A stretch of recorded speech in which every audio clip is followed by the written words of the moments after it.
या मालिकेच्या आजच्या भागात आपण पाहणार आहोत, इरा अक्षराला सतत कॉल करत असते आणि मग शेवटी वैतागून अक्षरा तिचा कॉल रिसीव करते. तर इरा तिच्यावर ओरडूनच म्हणते की काय ग ताई, कुठे आहेस तू आणि मी कधीपासून तुला कॉल करते, तू माझा कॉल रिसीव का नाही करत. तर अक्षरा तिला सांगते की अगं मी कामामध्ये होते. मात्र त्यावेळी इरा हसतच म्हणते की कोणतं काम, आणि तू ज्या शाळेमध्ये काम करतेस ती शाळा तुला साधा पगार तरी देते का गं, मग कशाला तिथं काम करतेस. आणि इराचं असं बोलणं ऐकून अक्षराला वाईट वाटतं, पण तरीही ती इराला समजावत म्हणत असते की काळजी करू नको, 1-2 दिवसांमध्ये होईल माझा पगार. मात्र ती इरा काही ऐकून घेत नाही. ती अक्षराला वाटेल ते बोलायला सुरुवात करते. ती म्हणत असते की अगं आज तुझ्यामुळे आपल्या आईबाबांवर काय वेळ आली बघतेस का तू. देणेकरी घरामध्ये येतात, पैसे मागतात, कसं वाटतं ते तुला कळत नाही का गं. त्यावेळी अक्षरा म्हणते की हो इरा, माहिती आहे मला सगळं आणि माझा पगार होईल 1-2 दिवसात, तू काळजी नको करू. पण तरीही इरा म्हणत असते की अगं ताई, आपल्या बाबांचे किती गुडघे दुखत आहेत, त्यांच्या चष्म्याचा नंबरसुद्धा वाढला आहे, पण ते स्वतःकडे लक्ष देत नाही आहेत कारण त्यांना तुझी काळजी आहे. त्यांना मी काही सांगायला गेले ना तर ते इतकंच म्हणतात की आधी माझ्या अक्षूची ट्रीटमेंट व्यवस्थित होऊ दे आणि मग त्यानंतर मी माझं बघतो. बघितलंस ना तुझ्यासाठी ते दोघेजण किती ॲडजस्ट करतात ते. तू मात्र त्यांना वेळेवर मदतसुद्धा करू शकत नाहीस का. पुढे ती अक्षराला असंही म्हणते की जेव्हा ते दोघे जण होते ना तेव्हा त्या ट्युशनच्या पैशांवर त्यांचं अगदी व्यवस्थित चालायचं, पण आता तू त्यांच्यामध्ये आली आहेस ना त्यामुळे त्यांचा खर्च वाढला आहे आणि त्यात तू प्रेग्नेंट आहे म्हटल्यावर हॉस्पिटलचा तर अजूनच खर्च वाढला आहे. आणि इराच्या अशा बोलण्यामुळे अक्षराला रडू येतं, पण तरीही ती शांतपणे इरासोबत बोलत असते, तिला समजावण्याचा प्रयत्न करत असते. ती इरा मुद्दाम अक्षराला त्रास होईल असंच बोलत असते. ती म्हणत असते की मला कळत नाहीये, तुझा तो अडाणी नवरा आपल्यावर पैशांचा पाऊस पाडणार आहे की काय, काय माहिती. आणि तू जर दुसऱ्या शाळेत काम करत असती ना तर तुला चांगला पगार मिळाला असता आणि तो सुद्धा वेळेवर, पण इथे तसं होत नाहीये. आता बघ, त्या भुवनेश्वरी मॅडम तुला रस्त्यावर आणल्याशिवाय गप्प बसणार नाही. पण तरीही अक्षरा म्हणत असते की इरा असं काही होणार नाही आहे, माझा अधिपतींवर पूर्ण विश्वास आहे, ते माझा पगार करतील. पण इरा म्हणते की कधी करतील ते पगार, बाबांनी FD मोडल्यावर का. आणि हे ऐकून अक्षराला धक्का बसतो. तर इरा तिला मुद्दाम सांगते की तुझा पगार वेळेवर होत नाही म्हणून बाबा त्यांच्या म्हातारपणाची सोय असणारी FD मोडायला चालले आहेत. ते ऐकून अक्षरा म्हणते की मी बाबांना असं नाही करू देणार आणि ती फोन ठेवून देते. इरा मात्र गालातल्या गालात हसत असते आणि मग त्यानंतर अक्षरा लगेच तिच्या बाबांना फोन करते आणि ते कुठे आहेत हे विचारते. तर बाबा सांगत असतात की मी एका कामानिमित्त बाहेर आलोय. तर अक्षरा म्हणते की बाबा खरं खरं सांगा, तुम्ही बँकेत आहात ना. तर तिचे बाबा विचारतात की अगं तुला कसं कळलं. आणि त्यावेळी अक्षरा म्हणते की बाबा प्लीज तुम्ही FD मोडू नका, संध्याकाळपर्यंत वाट बघा, माझा पगार नक्की होईल आणि समजा पगार नाही ना झाला तर मग मी उद्या तुमच्यासोबत बँकेमध्ये येईल, आपण FD मोडूयात, पण प्लीज आजच्या दिवस वाट बघा. आणि शेवटी अक्षराने खूप विनवणी केल्यानंतर तिचे बाबा तयार होतात आणि बँकेतून पुन्हा माघारी फिरतात. आणि त्यांचा फोन ठेवल्यानंतर अक्षरा तिच्या मोबाईलवर आलेला मेसेज चेक करते, तर तिचा पगार झालेला असतो आणि त्यामुळे तिला खूप आनंद होतो. ती देवाचे आभार मानते आणि तिच्या बाबांना कॉल करून म्हणते की आता काळजी करायची गरज नाही आहे, माझा पगार झाला आहे.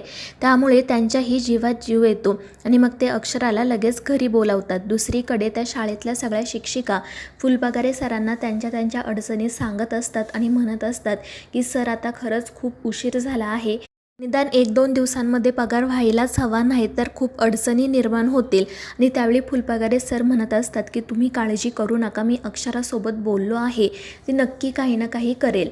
आणि त्याचवेळी त्या सगळ्या शिक्षिकांच्या मोबाईलवर मेसेज येतो, त्यांना समजतं की त्यांचा पगार झाला आहे.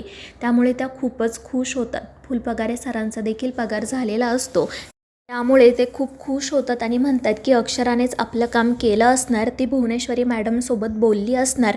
आणि मग त्यानंतर ते लगेच अक्षराला कॉल करतात आणि पगार झाल्याचं सांगतात. त्यामुळे तिलाही आनंद होतो. ती म्हणत असते की हे सगळं अधिपतींमुळे शक्य झाले. दुसरीकडे अधिपती आणि ओंकार फॅक्टरीमध्ये असतात.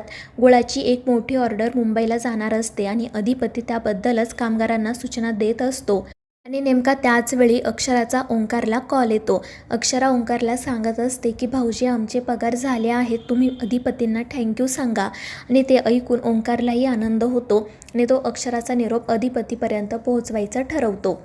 तर दुसरीकडे किराणावाला आणि दूधवाला त्यांचे पैसे घेण्यासाठी अक्षराच्या घरी आलेले असतात. पण इरा त्यांच्याशी वाद घालत असते. ती त्यांना म्हणत असते की तुम्ही एवढे दिवस थांबला, मग अजून थोडे दिवस तुम्हाला थांबता येत नाही का?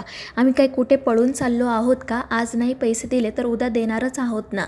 त्यावर ते लोक म्हणत असतात की हो मॅडम, पण आम्हालासुद्धा गरज आहे म्हणून आम्ही तुमच्याकडे आलो. पण इरा म्हणत असते की तुमचं काय आमच्याच पैशांवर आलं आहे का?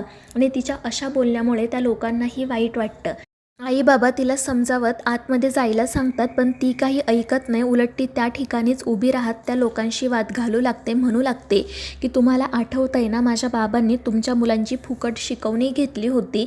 आणि त्यावेळी तिचे बाबा म्हणतात की इरा असं काही नाही आहे, त्यांनी त्यांची फी भरली होती. पण इरा काही ऐकायला तयारच नसते. आणि मग त्यावेळी अक्षरा त्या ठिकाणी येते. ती इरावर ओरडते आणि तिला सरळ आतमध्ये जायला सांगते. आणि इरा तेथून गेल्यावर मग ती त्या सगळ्या लोकांचे पुन्हा एकदा आभार मानते, माफीही मागते आणि त्यांना त्यांचे पैसे देते आणि हे कबूल करते की पुढच्या महिन्यापासून असा उशीर होणार नाही. आणि इरा जे काही बोलली ना ते तुम्ही प्लीज मनाला लावून घेऊ नका. तर ते लोक म्हणत असतात की नाही हो ताई, तुम्हाला कधीही गरज पडली तर नक्की सांगा. यावेळेस आम्हालाही थोडी अडचण होती म्हणून आम्हाला तुमच्या दारापर्यंत यावं लागलं. खरं तर असे घरात येऊन पैसे मागायला आम्हालाही आवडत नव्हतं, पण मग काय करणार, आमचीसुद्धा मजबुरी होती. आणि मग त्यानंतर ते तेथून निघून जातात. दुसरीकडे अक्षराचा फोन आला होता. ही गोष्ट ओंकार अधिपतीला सांगतो आणि तिचा निरोप देखील देतो. तो अधिपती म्हणत असतो की त्यांनी कशाला फॉर्मॅलिटी करायला फोन करायचा, काय गरज होती, नातं तर तोडलं आहे ना, मग उगाच हे सगळं कशासाठी. आणि त्यावेळी ओंकार त्याला समजावतो की भावा वहिनींचं तुझ्यावर खरंच खूप प्रेम आहे. पण अधिपती म्हणत असतो की अरे कशाचं प्रेम, मला आधी असंच वाटत होतं की त्यांचं आमच्यावर खूप प्रेम आहे, पण प्रेम वगैरे काही नाही. आणि खरं तर ना त्यांना आमच्याबद्दल काही वाटतही नाही. जर काही वाटत असतं ना तर त्या आमच्यासोबत थांबल्या असत्या, आम्हाला अशा सोडून गेल्या नसत्या.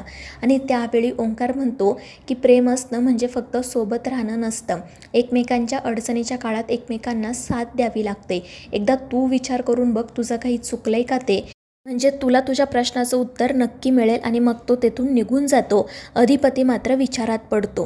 दुसरीकडे भुवनेश्वरी दुर्गीला तिच्यामध्ये आणि अधिपतीमध्ये झालेला वाद सांगत असते. आणि त्यामुळे दुर्गी म्हणते की अगं ताई, या मास्तरनीची बघ कुठपर्यंत मजल गेली, म्हणजे तिने तुझ्या विरोधात अधिपतीचे कान भरले, त्याला सगळी शाळेची कामं सांगितली आणि मग त्याने तुझ्याशी वाद घातला. त्याने त्या मास्तरनीची वकिली केली आणि तिला जी कामं हवी होती ती सगळी कामं तुझ्याकडून त्याने करवूनही घेतली. ते ऐकून भुवनेश्वरी म्हणते की आम्हालासुद्धा याच गोष्टीचं आश्चर्य वाटते. खरं तर आम्ही अधिपतींना समजवण्याचा खूप प्रयत्न केला, पण त्यांनी पहिल्यांदा आमचं ऐकलं नाही.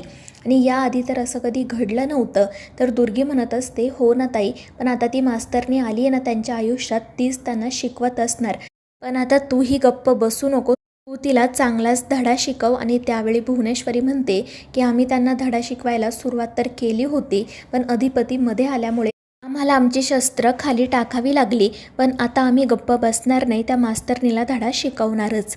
तर मित्रांनो, या मालिकेच्या पुढील भागांमध्ये आपण पाहणार आहोत अक्षरा ओंकारसोबत फोनवर बोलत असते आणि त्याला सांगत असते की अधिपतींचे मला खरंच खूप आभार मानायचे आहेत. आणि त्यावेळी ओंकार तो फोन अधिपतीच्या कानाला लावतो.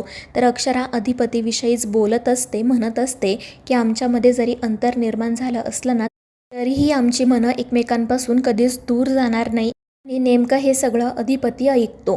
तर दुसरीकडे भुवनेश्वरी एका दुसऱ्याच वकिलाला घरी बोलावून घेते आणि त्याला सांगते की आम्हाला काही करून लवकरात लवकर त्या दोघांचा घटस्फोट व्हायला हवा आहे. तर मित्रांनो, या मालिकेच्या पुढील भागांच्या अपडेटसाठी आपल्या चॅनेलला सबस्क्राईब